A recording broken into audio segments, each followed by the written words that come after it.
సమ్మక్క సారక్క ఈ జాతర చాలా చాలా వైభవపేతంగా జరుగుతూ ఉంటుంది. ప్రతి 3 ఏళ్లకొకసారి కూడా మహోత్కృష్టమైనటువంటి ఒక కార్యక్రమం అని ఖచ్చితంగా చెప్పొచ్చు. అమ్మవారికి ఎంతో ప్రేమగా ఆ బంగారాన్ని, బెల్లాన్ని బంగారం అనటం, దాన్ని సమర్పించటం అనేది అది తరతరాలుగా వస్తున్నటువంటి ఒక అద్భుతమైనటువంటి సాంప్రదాయం. దీని వెనకాల ఉన్నటువంటి నేపథ్యం ఒక్కసారి మీ ద్వారా తెలుసుకోవాలనుకుంటున్నాను. అలాగే ఒక్క విషయం అడగాలనుకుంటున్నాను. ఇది ఎంతవరకు వెళ్ళిపోయిందంటే ఒక ఆవిడ రీసెంట్ గానే విన్నాను. కుక్క పిల్లకు కూడా బంగారాన్ని కుక్క పిల్ల బరువు బంగారాన్ని కూడా అమ్మవారికి ఇది సమర్పించారట. నమ్మకం అమ్మ. నమ్మకం.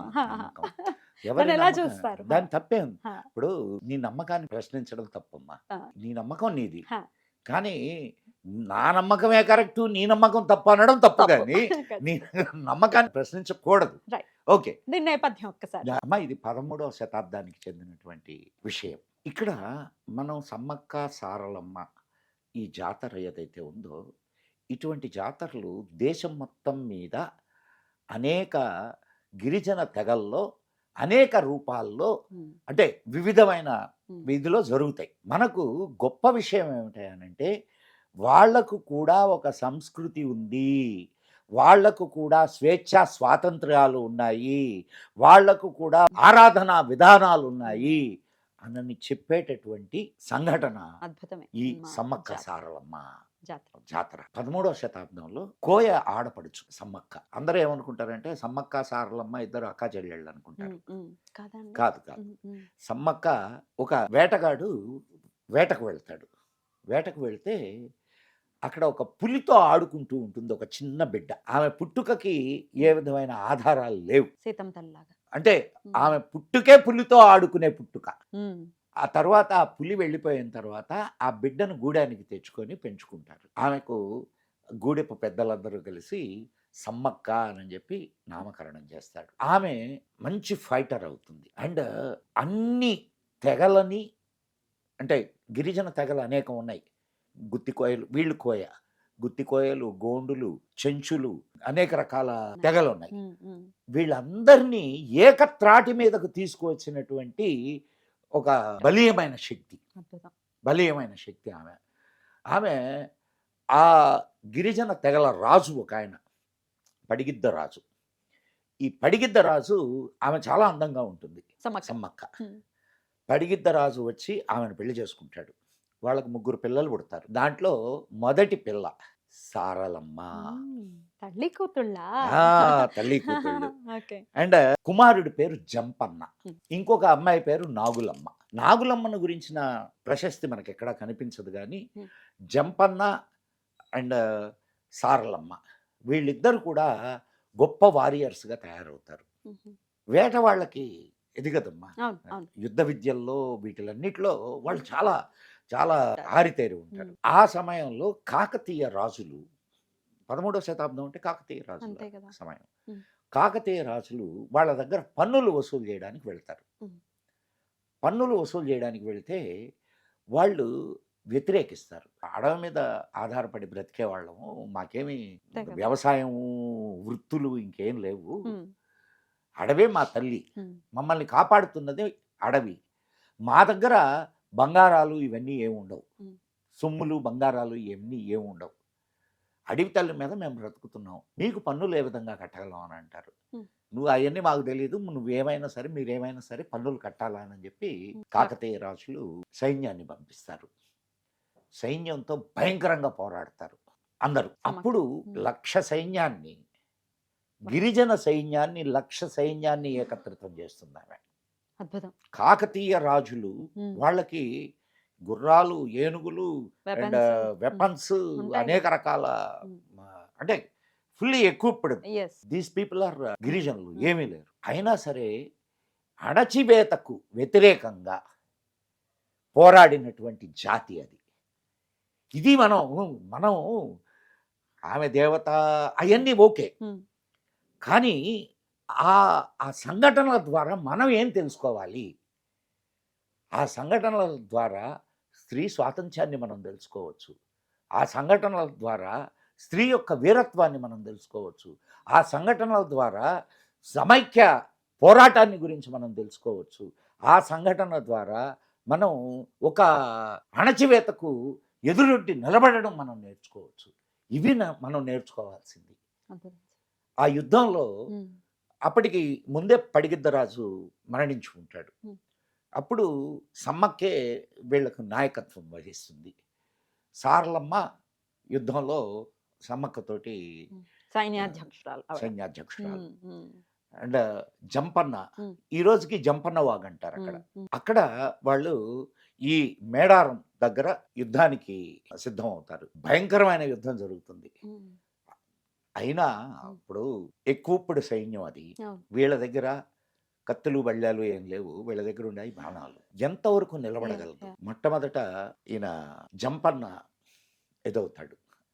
ఆయన అక్కడ ఒక గుట్ట ఉంటుంది. గుట్టలోకి వెళ్ళి ఆయన అదృశ్యం అయిపోతాడు.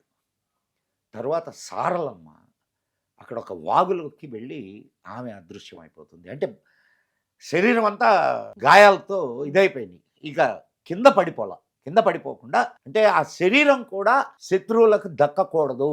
చివరికి సమ్మక్క పోరాడి ఆమె కూడా అడవిలోకి వెళ్ళి భూమిలో కలిసిపోయిందని చెప్పి చెబుతారు. దీన్ని మేడారం జాతర అంటారు. మాఘశుద్ధ పౌర్ణమి రోజు మొదలవుద్ది. 4 రోజులు జరుగుద్ది ఈ జాతర. ఉమ్, ఇది మొత్తం దేశమంతా అంటే మొత్తం దేశం నుంచి వస్తారు అక్కడికి. ఉమ్, ఒక తెలంగాణ నుంచే కాదు. ఉమ్, అవును.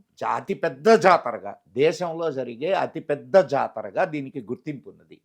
అయితే ప్రభుత్వం కూడా దీన్ని గుర్తించాలి. అంటే భారత ప్రభుత్వం కూడా దీన్ని గుర్తించాలని ఉమ్, వినతులు వెళుతున్నాయి. ఉమ్, దీనికి చాలా అత్యంతమైన ఇప్పుడు దాదాపు 2 కోట్ల మంది అక్కడ ఆ 4 రోజుల్లో దర్శించుకుంటారు అమ్మవారిని. దర్శించుకుంటారు. ఆ, అమ్మవారికి ఉమ్, బంగారము, వెండి ఇవన్నీ ఉమ్. కానుకగా ఇస్తారు. ఉమ్. బంగారము, వెండి ఇవ్వలేని వాళ్ళు వాళ్ళు బంగారం అనే పేరుతో బెల్లాన్ని అమ్మకు సమర్పించుకుంటారు. ఉమ్. అక్కడికి వెళ్ళి వాళ్ళ కోరికలు తీరినటువంటి వాళ్ళు అనేక మంది ఉన్నారు. ఉమ్. అనేక మంది. అయితే అక్కడికి ఒక్కటి వెళ్ళకుండా- గుర్తుపెట్టుకోమ్మా, ఆ, నీకు ఇప్పుడు తిరుపతికి అవును. అంత జనం ఎందుకు వస్తున్నారు? ఉమ్. కొంతమంది అయితే ఉమ్. ప్రతి సంవత్సరం వెళ్తారు. అవును. ఎందుకు? ప్రతి నెల పౌర్ణమికి వెళ్ళేవాళ్ళు వెళ్ళేవాళ్ళు చూశాను నేను. ఉన్నారు. అవును. ఎందుకు? ఉమ్. కారణం ఏంది అంటే నువ్వు కోరిన కోరికలు ఆయన తీరుస్తూ ఉన్నాడు. అవును. అలాగే ఇక్కడికి 2 కోట్ల మంది జనం ఆ 4 రోజుల్లో రావడం. ఏకత్రితం అవుతారు అని అంటే దాని వెనుక ఉన్నటువంటి ఇదేమిటి పవర్. అంటే అక్కడికి వెళ్ళినటువంటి వాళ్ళు కోరిన కోరికల్ని అమ్మ తీరుస్తూ ఉంది. కానీ 3 ఏళ్లకు ఒకసారి చేయటం ఏంటండి దీని వెనకాల? 2 ఏళ్లకు ఒకసారి. 2 ఏళ్లకు ఒకసారి. 2 ఏళ్లకు ఒకసారి చేస్తారు. ఎందుకు చేస్తారు అట్లా? 2 ఏళ్లకు ఒకసారి. జాతరలు అన్ని అంతేనా? ఆహా కాదమ్మా. కాదు, ఈ జాతర ఈ ప్రత్యేకం. జాతర మాత్రం 2 ప్రత్యేకం. years. తక్కినవన్నీ ఉమ్. ప్రతి సంవత్సరం జరుగుతాయి. ఈ ఒక్క జాతర మాత్రమే 2 ఏళ్లకు years. ఒకసారి జరుగుద్ది. దానికి ఉమ్. ప్రభుత్వం కూడా ఉమ్. ఆర్థికంగా కావాల్సినటువంటి ఏర్పాట్లన్నీ ఉమ్. చేస్తుంది. చేస్తుంది. బస్సులు నడపడం కానీ ఇవంతా చాలా చాలా ఇదిగా జరుగుతాయి. ఉమ్. ఈ 4 రోజుల్లో ఉమ్. అక్కడ కొన్ని సాంప్రదాయాలను పాటిస్తారు. ఎటువంటి? అక్కడికి ఉమ్. మొదటి రోజు అదే అంటే బంగారం ఉమ్. అమ్మ- బెల్లం సమర్పించడం. అమ్మకు బంగారం. సమర్పించడం. ఉమ్. అక్కడ జ్యేష్ఠగుట్ట అంటారు. ఉమ్. ఉమ్. ఈ జ్యేష్ఠగుట్ట మీదనే జంపన్న మాయమైంది. ఓకే. ఆయన పేరుతోనే జంపన్న వాగు అంటారు. ఉమ్. ఆ జ్యేష్ఠగుట్టను ఎక్కుతారు. జ్యేష్ఠగుట్టను ఎక్కడం అంటే ఒక బంగారం సమర్పించడం, జ్యేష్ఠగుట్టను ఎక్కడం అండ్ చందలు మోయడం అని అంటారు. ఉహు. కుండలులో నీళ్లు తీసుకొని ఉమ్. మోస్తారు. ఉమ్. అదొక సాంప్రదాయం. ఉమ్. తర్వాత సాక్షాల గడ్డ దర్శనం. అక్కడ ఇప్పుడు ఏదైతే గడ్డ ఉందో ఉమ్. దాన్ని సాక్షాల గడ్డ అంటారు. ఉమ్. సాక్షాల గడ్డను దర్శనం చేసుకొని అంటే అమ్మ అదృశ్యమైన ప్రదేశం అది. ఉమ్. ఇదంతా ఒకే రోజులో చేసేసుకోవాలి. లేదమ్మా 4 రోజులు 4 రోజులు జరుగుతాయి. అక్కడే ఉంటారు. 4 రోజులు అక్కడే ఇప్పుడు మనం ఉంటారు. వెళ్ళామంటే 4 days అక్కడ ఉండేవన్నీ చేయాల్సి ఉంటుందండి. అంటే ఇప్పుడు ఉమ్. అమ్మ సిస్టమ్స్ అన్ని మారిపోయినాయి అవును, అవును. అనుకోవడానికి లేదు. అవును. మనం యాక్చువల్గా ఏదైనా పుణ్యక్షేత్రానికి వెళ్తే ఆ, ఒక రోజు నిద్ర చేసి నిద్ర చేయాలి. రమ్మంటారు. అవును. నిద్ర చేసి రమ్మంటారు. అవునండి. కానీ ఎంతమంది చేస్తున్నారు అట్లా? ఉమ్. పోయి దేవుడికి నమస్కారం కానీ పెట్టి. ఉమ్. కానీ వచ్చేస్తారు. లేకపోతే ఇంకా అని వెళ్ళిపోతుంటారు. అది అక్కడికి వెళ్ళి ఏదైనా ఒక పవిత్రమైన ప్రదేశానికి వెళ్ళినప్పుడు ఉమ్. అక్కడ ఉండేటటువంటి ఎనర్జీని నువ్వు తీసుకోవాలా. నువ్వు తీసుకోవాలంటే దానికి ఈ శరీరం తీసుకోవాలంటే ఈ శరీరానికి కొంత సమయం ఇవ్వాలి కదా. సమయం ఇవ్వాలా. ఆ, 5-10 నిమిషాల్లో ఎక్కడ అవుతుంది? ఏదో ఒక నమస్కారం కొట్టి ఇట్లా అని వెళ్ళిపోయేది కాదు కదా. ఎగ్జాక్ట్లీ. అక్కడ స్మరణ ఇవన్నీ ఉంటాయి. ఆమె ఒక అలౌకికమైనటువంటి శక్తి. ఆ అలౌకికమైన శక్తి అక్కడ ఉంది అని ప్రజలు గుర్తించారు. నువ్వు నేనుగా సంగతి అటు పక్కన పెట్టు.